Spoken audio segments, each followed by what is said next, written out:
Hello!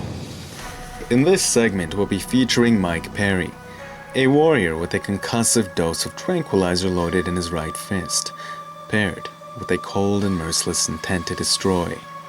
Bullied as a child, being one of 10 Caucasians in his entire school, he experienced quite a bit of racism. Life just wasn't too good to him. It's interesting, humans.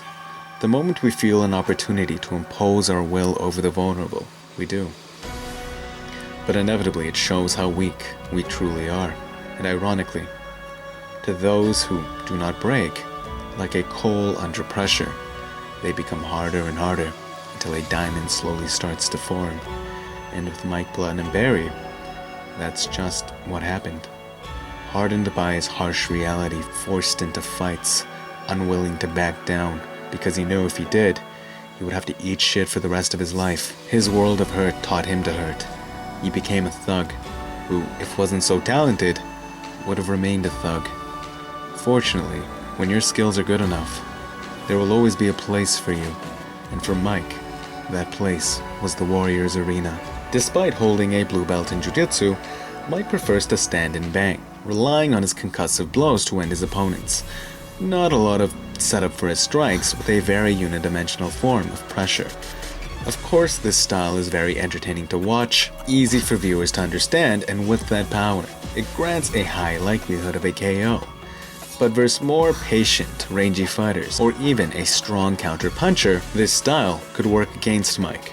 Alan Jubain was a perfect example of this, where Alan would just back up and poke Mike, while Mike, being heavily dependent on his right-hand power, could only walk up and take the punishment, hoping to clip his opponent. He almost did. Honestly, you can never count that power out, because one solid blow could instantly dismantle an entire plan. But if it doesn't land, it becomes a very slow, demoralizing, painful defeat, as Alan proved. I believe Mike has a lot of potential. He has a mouth that sparks controversy, a style that's enjoyable to watch, and of course he's very talented, unquestioned. I think as who he is, he could be a very huge star in the UFC. But with such a dependence on his right arm's power, primarily his overhand, and his nature of just stepping forward, hinting a degree of impatience, I think that belt he wishes for is a journey away. An example of a more complete style similar to Mike's would be Tyron Woodley, pressuring forward, ready to clip and devastate you with an overhand, deliver an instant concussion, but the difference would be the wrestling pressure he also applies, giving him more depth to his style, a yin to his yang, forcing you to pick between high or low, and punishing you hard when you choose incorrectly. That's what makes Tyron so dangerous. Wrestlers in general, as they effectively transfer their explosiveness into the overhand whilst masking it with the wrestling shoot.